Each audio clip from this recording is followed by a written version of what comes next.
Good evening, everyone. Time for another silver update. This is the chart of the Wilshire 5000 index going back to about 1970. And this is actually going to be the least shocking of the shocking charts that we're going to be looking at tonight. But even so, even though it's not that shocking of a chart, you can see that it's very, very overextended. And you can see that the run that we have had here rivals any of the previous runs, unless you count this run from the bottom of the 87 crash up to the top of the NASDAQ, popping of the NASDAQ bubble. But before we get to these charts, I want to go over and read through one of the latest from Jeff Nielsen of Bullion Bulls Canada. Jeff's commentaries are always excellent, and I want to use this as a springboard to look at some of these charts that are just absolutely shocking. The charts show you the real fundamental picture of what's going on, not the media spin and bias. So let's jump into this. Previous commentaries have remained consistent to a central theme. The U.S. Federal Reserve would never and could never reduce its hyperinflationary money printing unless its intent was to detonate the myriad fraudulent U.S. asset bubbles, which it was largely responsible for inflating. First, readers were provided with detailed reasons and evidence as to why the Fed could never taper its money printing, let alone deliver the exit strategy with which B.S. Bernanke promised would take place in 2009. The Fed's money printing, which has now degenerated into simple counterfeiting, was and is the only thing propping up the U.S. Treasuries market. In turn, this Treasuries market fraud was and is the only thing delaying the debt default of the bankrupt U.S. economy. And it is truly bankrupt. You're going to see in the charts we look at. It is only this illusion of solvency which makes it possible to prop up the U.S. dollar, the world's new tulip. But the dollar itself is the primary instrument of all the U.S., i.e. the one bank's economic crimes and market manipulation. Thus, the banker's entire paper empire of fraud and crime is wholly and completely dependent on not only maintaining but endlessly increasing U.S. money printing. This reasoning was buttressed with a chart which regular readers have seen on many occasions. It depicts an extreme exponential function and out-of-control spiral in Federal Reserve money printing. As a basic principle of mathematics, all such out-of-control exponential functions can only end in explosion or implosion if one simply pulls the plug. And there's the chart. That is the St. Louis Fed Reserve adjusted monetary base. And you can see that at the beginning of the, or actually at near the end of the financial crisis, the beginning of this stimulus that we're under, you can see that it absolutely went parabolic, nearly going straight up, and each time that we think that it's reached a peak and it's going to crash, they just spike it up some more. So that's the incredible amount of money printing that the Fed has done. Now we're going to see later that that has not gone into the economy. It's gone into the bond market and the stock market, but it has not gone into the economy. In this case, explosion would be represented by hyperinflation, the US dollar literally going to zero. Implosion, as previously noted, would mean ceasing or even tapering the money printing in order to deliberately detonate all of the U.S. economy's bubbles. The U.S. economy and its equities markets have not imploded. Ipso facto, Fed money printing has continued full tilt, if not escalated from previously announced levels. It was also explained to readers how the Federal Reserve is perpetuating its money printing fraud via literal counterfeiting. The Federal Reserve has two levers with which it regulates, relentlessly increases its money printing: a visible lever, quantitative easing, and an invisible lever, its so-called 0% loans. The pretend tapering being trumpeted by the Federal Reserve and its pets in the corporate media is merely a minor reduction in the money printing via the visible lever. The Federal Reserve continues to refuse to disclose what it is doing with the invisible lever, and the bubble prices in U.S. equities markets in particular continue going higher.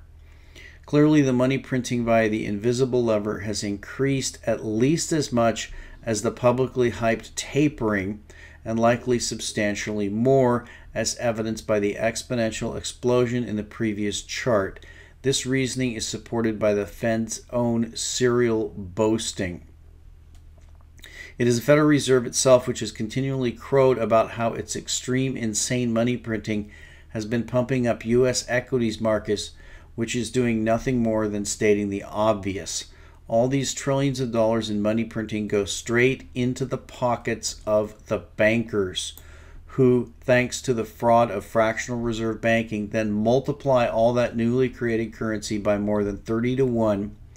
When and if the money printing ever decreased, that 30 to 1 leverage would operate in reverse.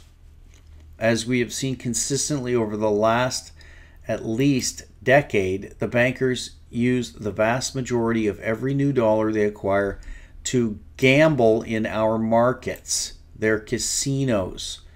Their largest casino, the derivatives market, is somewhere in excess of 20 times as large as the entire global economy. Obviously, the money printing depicted in that previous chart is going to fuel equity markets, create massive bubbles. Yet we have the Fed liars claiming to be tapering that money printing while the bubbles in U.S. equity markets continue to get bigger. Going back as far as the summer of last year, the amount of margin, i.e. leverage in U.S. markets, was already nearing a new record, in markets already infamous for their recent previous bubbles. Maximum leverage is one of the surest, truest indicators, at the very least, the end of a rally, and more often than not, the presence of large, unstable bubbles. Yet equity prices keep going higher and higher while the fuel for those bubbles is supposedly being reduced. This simply mirrors the absurdity and fraud of the whole U.S. economic recovery. And then he goes into this chart, and I'm going to examine that one about gas consumption. He talks about mortgage lending. The Federal Reserve's tapering is no more honest, legitimate than the U.S. recovery. Both of these big lies are rebutted by massive, endless quantities of empirical evidence, and that's what we're going to look at, which contradict these lies. They're rebutted by the basic principle of economics and mathematics, and they are rebutted by simple common sense. The U.S. is a cars and highways economy where the phrase public transit is practically a non sequitur. Automobiles run on gasoline, at least they still do in the gas-guzzling U.S. economy, and 65% less gasoline consumption simply means that there is much less driving taking place in this cars and highways economy. Ergo, there is no recovery. Similarly, the bankers' markets run on paper currency, as these markets have exploded, degenerated into massive, ultra-fraudulent casinos, and the mother of all bubbles, the derivatives market. That supply of paper has gone from a steady stream to a raging torrent just to keep these bubbles inflated. With the U.S. recovery being nothing but a smoke and mirrors illusion of propaganda, this means that the only drivers of U.S. equity prices for the past 5 years of this rally have been corporate profits and money printing. For the first 2 or 3 years, it could have been rationally argued that stock market valuations were justified by those rising profits, but the profits have already peaked. And he goes into the profits of these corporations. With the U.S. recovery being totally illusory, this means that all of the multiple expansion has been solely completely fueled by money printing. To quantify this, roughly 85% of the U.S. stock market prices since the beginning of 2011 is tied directly to the Federal Reserve's money pump. And it goes on. So I encourage you to read that article. Fantastic stuff from Jeff Nielsen. So let's look at some of these charts here. And we're going to start off with, we were talking about that gasoline data. Now this is the data from the government. This is U.S. total gasoline retail sales by refiners. And if you want to read the previous article on Jeff Nielsen's blog, he goes into depth into this, talking about how they're calculated, how they're rigged. Nevertheless, even with their rigging, you can see that since the beginning of the financial crisis, we're looking at June 2007, the recession officially began in December of 2007 and supposedly ended in June of 2009, right there. But look at what's happened to U.S. gas retail sales. Absolutely plummeted. If this is any kind of measure of what's going on in the economy, then we're in a depression, and it's just a matter of hiding it. Now, what's so fascinating about that is with this amount of sales falling so drastically, you would think that we would see a huge glut of oil and gas, and that ultimately the price would fall. Of course, the prices don't fall because these are rigged markets. So here's the monthly nearby crude oil contract, and you can see the big spike. We call it the Lindsey Williams spike to 150 and then down to 30. And then you can see where we are now. So we're hovering around $100 a barrel for oil. If we go back, we can see the unleaded regular price. And you can see that the price of gasoline right now is as high, almost as high as it's ever been. It's at nearly a record high. There's only been a few times, and you can see by the way that this flag formation is building that it's looking to break out into new highs. So how can you reconcile these two, that the price of gasoline is nearing going on new highs? You can see back in 1998, the price of gasoline was around under 50, and you can see we're at 300. So we're at six times the price it was in 1998. But if we go and look back at the usage, you can see that we were at around 60,000, and today we're at 20,000. So the price is up sixfold, and the usage is down 2/3 or 67%. That doesn't make any sense. That is completely shocking. Now let's look at another shocking chart. This is the velocity of money. This is the M2 money stock. And this is from Federal Reserve of St. Louis. There's a description down here of what that is. The velocity of money is the frequency at which one unit of currency is used to purchase domestically produced goods and services within a given time period. So it's goods and services. It's obviously not stocks and bonds. In other words, it is the number of times $1 is spent to buy goods and services per unit of time.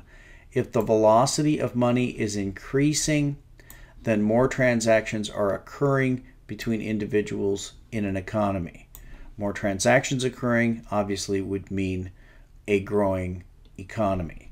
This is not a chart of a growing economy. You can see that the recessions are shaded, and for the most part, not completely, but for the most part, you see that that number falls during a recessionary period. You can see the previous recessions. Here's the 1980 recession, a big drop in that number. Once the recession was over, it started to recover, bounced down, then recovered again. You can see it went down in the 1990 recession, then took off to the upside. It went down in the 2000 recession, and then it made a bottom after the recession and started to rally. But you can see here in the current depression, because that's what we're in, it started down, we went into recession, it hit a bottom, it bounced a little bit, and then it just continued all the way down. So you can see that the number is far lower than any number we have, even historical number. It's gone literally off the charts. That's how bad that number is. And you have to contrast that number with the number that we have of the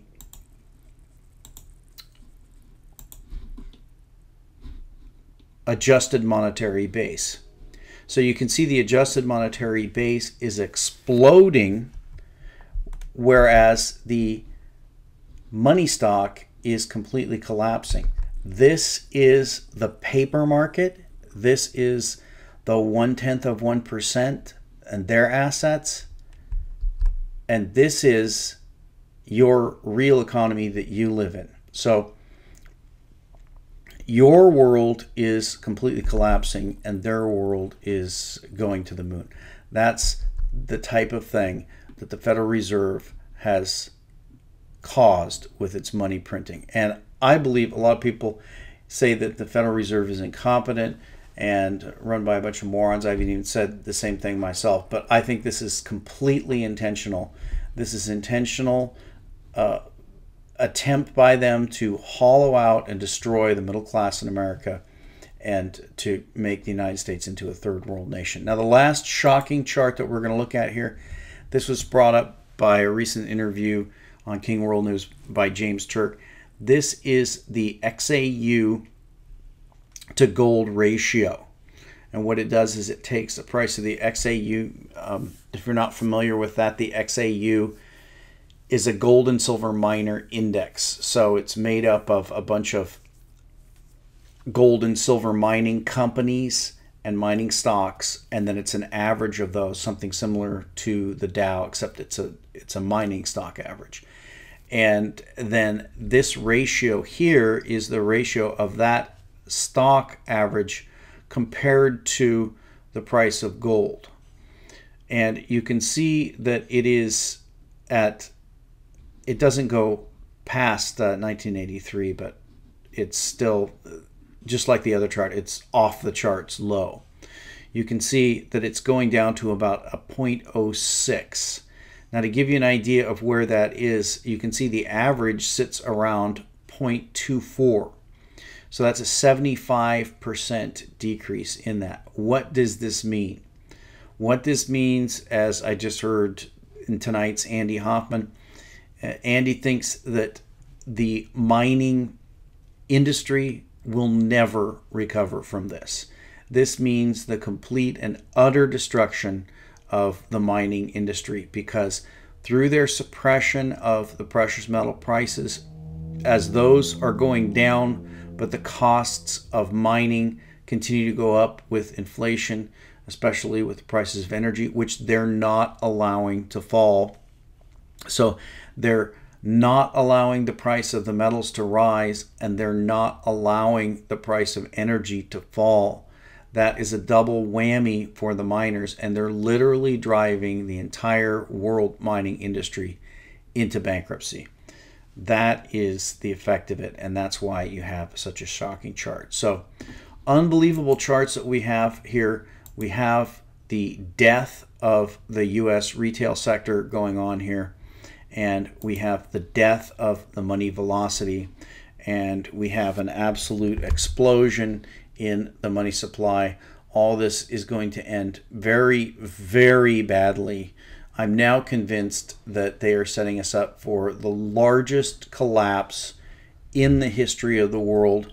I think that's the reason why it's so urgent for them to get all their police state things in order, because probably the reaction from the American people when they find out how much they've been deceived and how much money has actually been stolen from them, when they're all left penniless, probably most of them are going to be left penniless. When that happens, they're going to be calling for retribution against the bankers, and it's going to be really ugly.